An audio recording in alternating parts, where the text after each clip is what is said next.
Ignition sequence starts. 6, 5, 4, 3, 2, 1, 0. Liftoff. We have a liftoff.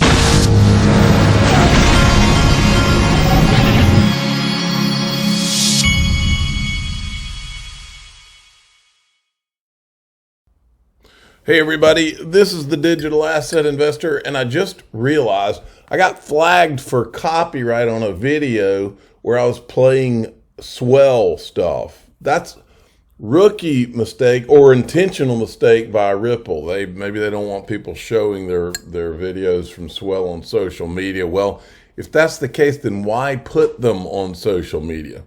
But someone needs to be corrected over there about putting copyrighted music over the top of the things. That makes no sense. Here's one that's not copyrighted you need to hear. For instance, a company called TOG, that is one of the main electric vehicle manufacturers in Turkey, well, the main, actually the only. And they use tokenization for various use cases that you would never think about when your brain is looking at tokenizing gold or currencies and stablecoins, etc.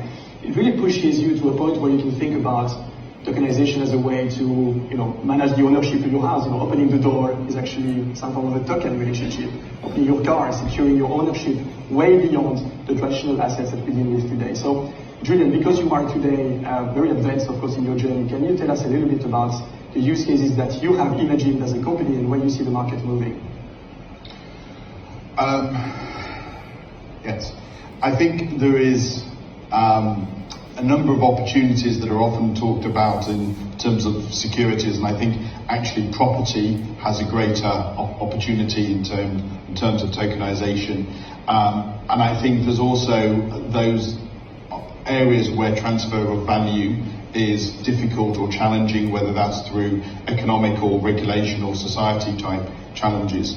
The point, I'm just going to move the conversation a little bit, and you can pull me back if you want, Adrian, but I think the bigger challenge that we've got when we talk about tokenization is around both the regulatory and legal status, so who owns those assets and what it is, but also the control function. And just a very simple example, if Apple have got 1,000 shares, I think they have one or two more. If they have 1,000 shares and I buy a share, I have 1,000th of that business. Okay, how do I know they haven't given them 1,100? Okay, I have people, the exchanges, the auditors, the accountants, the lawyers, all giving me assurance that there's only 1,000 Apple assets out there. So if we tokenize this building, and I haven't had the joy of coming here, do I know it exists? Do I know it is of substance? Do I know the occupancy rate, etc.? I'm going to have to rely on a lot of experts to understand the physical asset and the provenance of that before it then gets tokenized. And I think where the use case is going to come out is where you can get that provenance absolutely nailed and done it in a very effective way. That becomes really, really interesting. Tokenized gold and real estate, $6 trillion by 2030. That goes right in line with this to me. Listen to this from Black Swan Capitalists.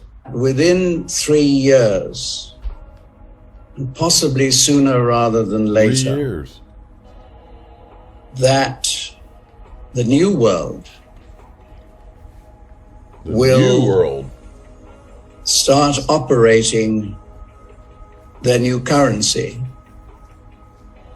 which is linked to 20 odd commodities, but those commodities are not priced in dollars. They are valued in grams of gold. I think it is very likely, from my chats in this part of the world, that it won't be long before oil is sold not in dollars, but in some other currency. How about XRP? That would work. Now, you know the drill, folks. I'm buying physical gold. I'm buying gold in my Glen account, and I'm buying XRP, or not necessarily currently, but that's the way I have done things. Miles Franklin, Precious Metals. I have currently been buying physical gold. Code DAI Gold, info@milesfranklin.com. You either email them or call them for the best pricing, is what they told me. 952-929-7006. Check this out. I saw this going around today. It's from November 1st, but I love it anyway. Imminent $3 trillion watershed moment, 300% crypto price shock. Could be about to blow up Bitcoin, Ethereum, and XRP. And then eGreg Crypto did this. XRP confirmed a boom. He's talking about the charting, but then down here he says, in the current confirmed boom cycle, XRP's market cap is once again rebounding from fib 0.5, hinting at an imminent kaboom cosmic ignition. I love that. And then he says, stay steady. XRP closing above 51.3 billion fib 0.702 level could be, there's that word again, watershed moment for victory, for our victory. I like it. I like all of that. Tons of thumbnails in there. Topper by Uphold is now live on XRP Toolkit, an interface designed to connect users to the XRP ledger. Send, receive, and trade any asset issued on the XRP ledger created by Toho Labs. Uphold's got it going on, folks. Okay, here's a video I can't play you from Ripple Swell, but I'll just show you the quote. It would be responsible for the bank to not to learn these technologies and adapt to stay relevant. That's Marlon Hernandez, head of remittance business, China Bank. This is not a bank in China, though. This is a bank in the Philippines. Mr. B brought that to my attention. I also can't play you this video. Leaders from Circle, Dubai Blockchain Center, Foos, Crypto Oasis, took to the stage to discuss real-world utility and building in Dubai, crypto ecosystem, and what's bringing entrepreneurs to the region. Then I can't play you this one either. Day 2 at Ripple. Swell started strong with Henson Orser, CEO of Vera, sharing insights on regulatory opportunities, challenges, and the journey to make UAE a global hub for innovative financial technology, including crypto and blockchain. I did want to go back to this one right here for a second. It would be irresponsible for the bank not to learn about these technologies. And I'll make a statement of what I believe is fact. For years, we've heard that banks will not use XRP. Banks will be using XRP. Banks will use XRP. Write it down. I said it. Sam Lyman says bad intel can get halfway across the world before the truth has a chance to put its pants on. In this case, it made it all the way to the Oval Office. I think what he's talking about is how Elizabeth Warren, what I had heard in the past is that Elizabeth Warren had cut a deal when she was running in the presidential race, and she was one of the Democrats against Biden. And the deal was, I'll get out of the race and you can have it if I get to be in charge of all things financial in the White House. And so she's been appointing her people, and she's anti-crypto. Some bank incumbent somewhere or several are paying her to be anti-crypto. And she's nothing but a liar. We've seen that time and time again.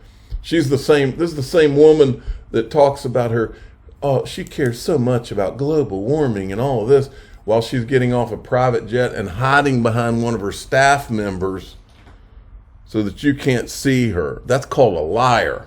And that's what she is. And just by pure coincidence, this liar happens to be best friends with Gary Gensler, who we also know is a liar. Birds of a feather, right?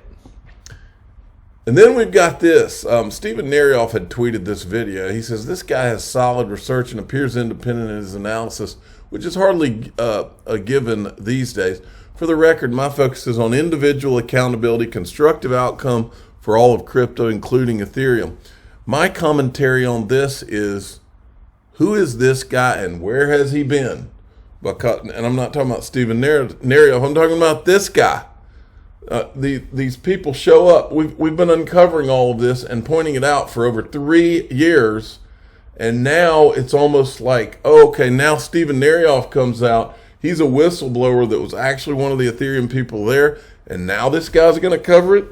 Where were you for the last 3 years when the XRP army was pointing out nothing but video and facts? We were showing it all. We showed it all. And now everybody wants to show up to the party because now the coast is clear and they have a whistleblower. Now, don't get me wrong, I'm all for this guy doing this. But don't act like it's some new discovery and you just discovered America or something and you're Christopher Columbus or whatever. Okay, now, what we're about to talk about in the private group, daixrp.com, we've got a new corruption bombshell, and we're going to show you they're tying MIT to, you know, that country over there that starts with a C, and we also refer to them with the 3 letters. 2 of them are C and one's a P. We're going to talk about that. We'll also sprinkle in some Gary Gensler and a lot of his corrupt buddies that are also, it's not one side of the aisle, it's both, folks.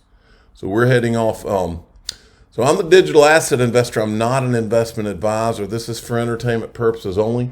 Please subscribe, hit the like button, and tell your friends and family to head off into daixrp.com if you want to hear about the you know what.